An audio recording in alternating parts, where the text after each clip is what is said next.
No time to sit this one out. It's time to get on my feet. Rise up and move to the rhythm of my pounding heartbeat.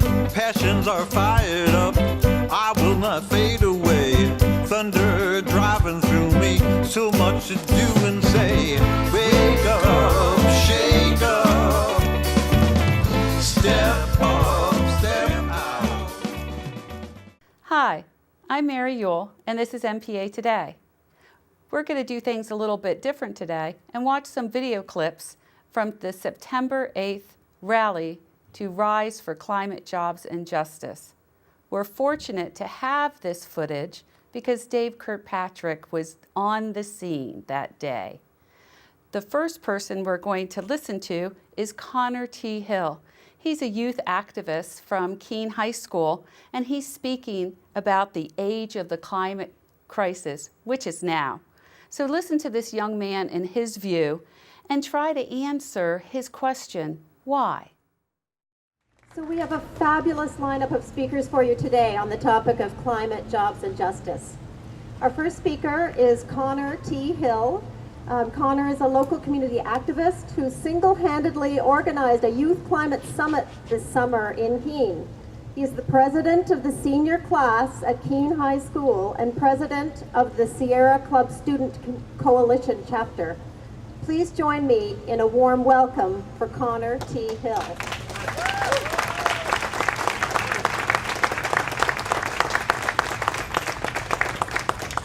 My friends, we face a critical choice. It's not only the choice that will define the future of the planet, but a choice that will define what human decency looks like in the age of the climate crisis. We already know what is happening to our beautiful planet. This summer was a quest through our first experience of what an Earth abandoned by the human heart looks like. People being driven into the sea due to a raging inferno, deaths from heat waves, and growing inequality between those who can use their opulence to circumvent the climate crisis' impact on them and those trapped on the streets, faced with the worst conditions humanity has ever been forced to face. I'm speaking to a young man about the crisis at hand and explain how our dependency on fossil fuels and our addiction to burning, fracking, and building pipelines has created a blueprint for a reality that our communities are going to have to face if we're not careful. I also told him about the solutions and how we have the ability to switch to renewables now and make fossil fuels a thing of the past. He said, why? Why is this happening if we're able to fix this? Why? Saddest thing is, I didn't have an answer for him. Why? Seriously, ask yourself this. Why? Why are we deciding to continue on the track of planetary and self-destruction? Maybe it has something to do with our lack of leadership. The fact that we are led by someone who continuously attacks the press and calls it the enemy of the people and who derides science instead of empowers it. Listen, we really have to take this seriously. The press, scientists, truth tellers, they are not the enemy of the people. Exxon, Charles and David Koch, and BP are the enemies of the people, not the press. Give me a break. Eric Haltis wrote in an article in Grist about how every action has meaning in the age of the climate crisis. We have to take his advice. We can't despair. We have to embrace our responsibility to mature as a society and combat climate change with our hopes, our fears, our laughter, and our art.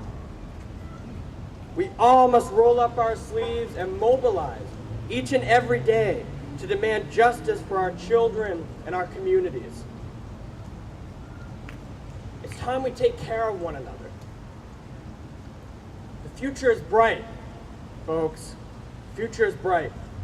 And the path to that future is lit not only by the power of solar panels and wind turbines, but by the light of the human heart. Thank you very much.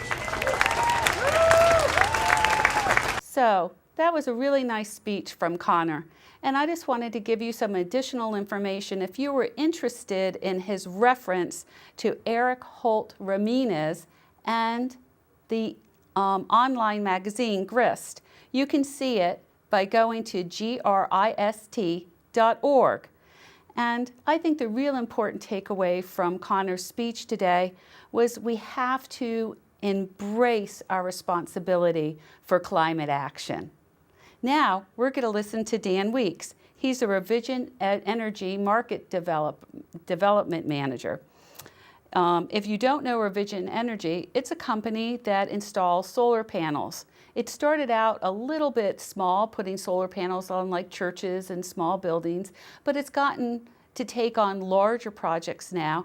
And Keene is having Revision put the solar panels on the public works at Marlborough Street. Okay, our second speaker is Dan Weeks. Dan is, a homegrown Monadnock champion of local democracy and solar development. During the day, he is the Director of Market Development of Revision Energy. Welcome, Dan Weeks. Good morning. Thank you so much to the organizers. It's an honor to be here with all you today. We heard some Native American wisdom, thank you, Chief, to start this program off. And I wanted to add a couple sayings, favorite sayings of my own from our Native American ancestors who came here long before my ancestors came as undocumented immigrants in the 1600s. The frog does not drink up the pond in which he lives. Treat the earth well. It was not given to you by your parents. It was loaned to you by your children. Thank you. Now, 2 years ago, friends, we went to the polls, and I won't ask you whether you voted Democrat or Republican. Frankly, I don't so much care, but I will ask you this. Did you vote for the silencing of science in our government? I didn't think so. Did you vote for the evisceration of the Environmental Protection Agency from its core mission? No! Did you vote to make one of the chief executives of the chief polluter in the world, ExxonMobil, our former Secretary of State, our chief diplomat? No! Did you vote to roll back the Clean Power Plan, to reopen old coal mines, to lower fuel efficiency standards for our cars? Did you vote to deepen the swamp in Washington and let big money from big oil and big gas and big coal flood our democracy yet again? No. I didn't think so. Well, if your answer, like mine, was no, then it is time we vote again in 2 months this November, but not just in November. Let me explain. So I'm an old New Hampshire boy, proud to be 12 generations in this state. And I feel pretty secure here in New Hampshire.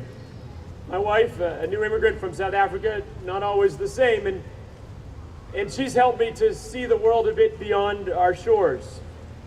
You know, as our climate warms, New Hampshire is not that bad of a place to be for now, but there are many places around the world where we are seeing the effects day by day in ways that are destroying human lives. In Southern Africa, for instance, where we spend as much time as we can and live together a few years ago, according to the Climate Change Vulnerability Index, 7 of the 10 countries most at risk for climate change are in Africa. The incidence of weather-related disasters has doubled in the last 25 years. Some 12 million people in East Africa recently experienced the worst food crisis of the 21st century so far, and it'll only get worse. That's the result of droughts and heat stresses. We're seeing a rate of desertification that every day an area the size of Detroit or Philadelphia converts from once fertile land to desert. The UN is predicting that access to water may well be the single greatest source of conflict in the 21st century. And regions close to the equator are becoming literally unfit for human inhabitants as a precursor to what we will see more and more across this earth. While 1 in 4 people in sub-Saharan Africa are currently undernourished, largely as a result of climate change, our government is running in the other direction. Now, call me greedy, but I want for my 2 little kids at home here in New Hampshire, I want them to be able to tap a maple tree when they get a little bit older and to find shade under a tree in a hot South African sun. I want them to revel in snow, the snow of our own White Mountains, and to see those glaciers atop Mount Kilimanjaro. I want them to enjoy what should never be a luxury, but a basic human good: clean water, food that's safe to eat, a habitable planet Earth. And someday, when they may be ready to start a family, I don't want them to wonder if this gorgeous blue-green marble, this planet Earth of ours, will still support human life. Those are the questions we grapple with today. So in 10 or 20 years, will I tell my little kids, sorry, sorry that we just couldn't help ourselves. We just couldn't wean ourselves off of our addiction to fossil fuels emitted at a rate of 2.5 million pounds per second today. Sorry we couldn't take responsibility in our individual lives.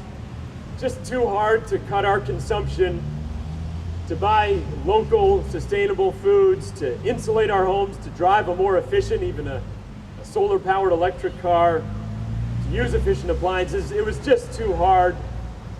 Sorry we didn't take those steps we could have taken when we had the chance to save this one and only planet we call home.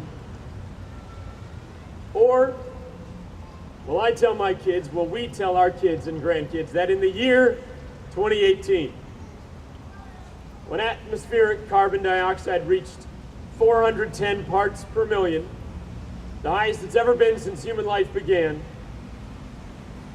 when a coal-crazy, climate-denying, science-silencing president took us in the wrong direction, will I say that in this year 2018, we stood up? Yes, we voted come November and come Tuesday, but we didn't just wait until Election Day. We voted with our dollars. We started collectively en masse, as many of you individually have already done, but en masse as a society. In the year 2018, we started to turn this corner and vote with our dollars against the corruption of fossil fuel money in politics and against the corruption of fossil fuels in our own lives. We chose to change our lifestyles. When we owned our roofs, we chose to fill those roofs with solar panels. We chose to come together collectively in community solar farms and to demand of our politicians offshore wind and local hydro and clean energy of every kind. We came together in communities like Keene, leading the way in New Hampshire, which has already decided they're going to fill city roofs with solar panels, as nonprofits in the community are doing, as Keene Housing here is doing. And we demanded more and more of that on every nonprofit roof, on every school and college roof. We changed the tune. Friends, we can do this. Many of you are doing it already. You've been leading the way for years. Let's make this a social movement in our community, in Keene, in the Monadnock area, across our state, across our country, because the stakes are just too high. And let me close with a few more words that inspire me from a favorite poem of mine by Christopher Fry, called Asleep with Prisoners. He said, "Thank God our time is now, when wrong comes up to face us everywhere, never to leave us till we take the longest stride of soul men ever took." Will we take that stride together, friends? Will we change our tune and lead our society in a sustainable direction? Let's do it together. Thank you so much. So, Dan Weeks had a lot to say, and I think the important takeaway from his conversation is the idea of water being a global commodity that's going to be in crisis within our children's lifetime and maybe within ours. We're already seeing water shortages across our country and much more severely across the world. I also wanted to read to you a little bit more of the Christopher Fry quote that he gave. So I will have to look at this. The human heart can go to the lengths of God. Dark and cold we may be, but this is no winter now. The frozen misery of centuries breaks, cracks, begins to move. The thunder is the thunder of flows, the thaw, the flood, the upstarting spring. Thank God our time is now, when wrong comes up to face us everywhere. Never to leave us until we take the longest stride of soul we humans ever took. Affairs are now soul size. The enterprise is exploration into God. Where are you making for? It takes so many thousands of years to wake, but will you wake for pity? I just thought that that was a beautiful quote from really a beautiful poem, A Sleep of Prisoners by Christopher Fry. The next speaker we're going to hear from is Beth Whalen, and she's representing unions and workers at the rally. And really raises one very important question, and that is the question of climate refugees. As the earth begins to warm, and as Dan said, land becomes inhospitable for life, we're going to see thousands, tens of thousands, 100,000, as many as over 100 million in the next 50 years have to vacate their homes because of climate change. This is something to think about as you listen to this clip. Our next speaker is Beth Whalen. Beth is the Chief Steward of the United Electrical, Radio, and Machine Workers Union, Local 228. Renewable energy provides opportunities for new local jobs, and we are grateful for Beth to be here to help us understand the labor and job perspective in climate action and justice. Beth Whalen.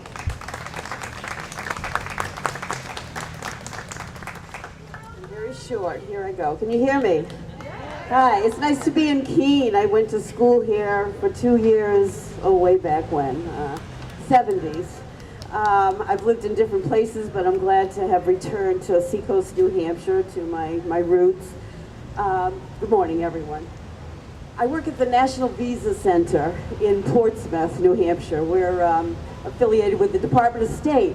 And we finally voted in a union about 2 years ago, so that was good. They hadn't had raises in 8 years. All right, the science, folks, is irrefutable. Human activity is causing the planet to warm at an alarming rate. Global warming is causing stronger storms, more flooding, longer heat waves. It was quite a summer here in New England, wasn't it? I just got back from Huntington Beach, and they had a nice, cool 80-degree dry thing going on. It was great to be out there in California. More and more of the Earth's inhabitants are becoming climate refugees.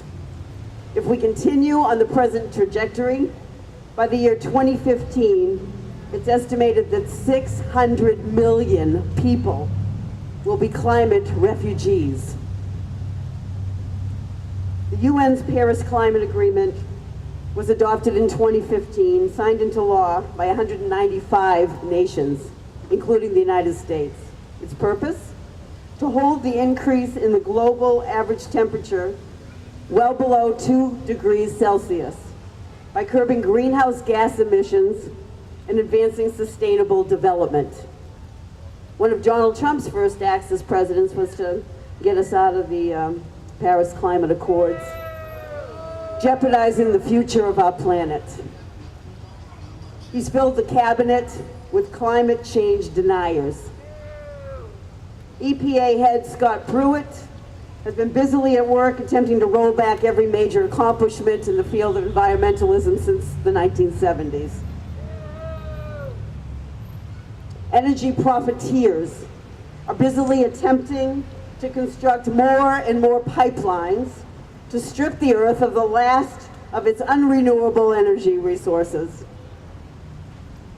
Pipelines have extensive negative health and safety impacts due to leakage and also to intentional venting of natural gas on all of the communities in their path. These tend to be African American, indigenous communities, and low-income communities. The landowners along pipelines can't grow food. They have no control of their land or productivity, and yet they have to keep paying taxes on that land that's being destroyed. UE, as a union, rejects the false choice between jobs and the environment. UE is committed to educating its members about climate change and creative solutions that reduce carbon output while creating good union jobs. And about environmental justice struggles for clean and safe drinking water in all of our communities and workplaces, here and throughout the world for that matter. We also urge the environmental movement to incorporate just transition into their platforms and to push for solutions that curb the power of corporations and empower us, the people who work the jobs. We fully support seeking renewable alternatives to environmentally destructive methods of energy production and distribution. We support legislation that would mandate massive investments at the state and local levels and by U.S. corporations to convert to a clean energy economy and create millions of good jobs in the process. And we're missing the mark in the United States. We could be doing this now. We support worker-oriented efforts to address climate change, such as the Trade Unions for Energy Democracy, the Labor Network for Sustainability, the Blue-Green Alliance, and the Just Transition Alliance. We reaffirm the proposal that UE made back in the 1970s for public ownership of the energy industry in order to end price gouging and to preserve our environment. UE also supports the building of alliances in general with environmental and community organizations. That's why we're here today. And we support bans on oil and gas exploration and drilling off the Atlantic coast. Folks, you know, we've got one number one priority. There are so many good causes. I've spent my life until working again for the U.S. government here. I've spent my lifetime really in nonprofit organizations. And we all have a common goal about so many wonderful issues, but you know what? The environment's number one, because if we don't save this freaking planet, none of the rest of it matters, and we've got to do this, folks. So, I really thought that what Beth Whalen had to say about climate refugees was really important, and I hope you also appreciated her view from the workers and the unions in New Hampshire. And I hope you enjoyed listening to Dan Weeks as well as Connor Hill. And for checking in today at MPA Today. I'll see you next week. Step out. Stand up, stand out. Shout it out. Yes, I will. Yes, we can. Yes, I will.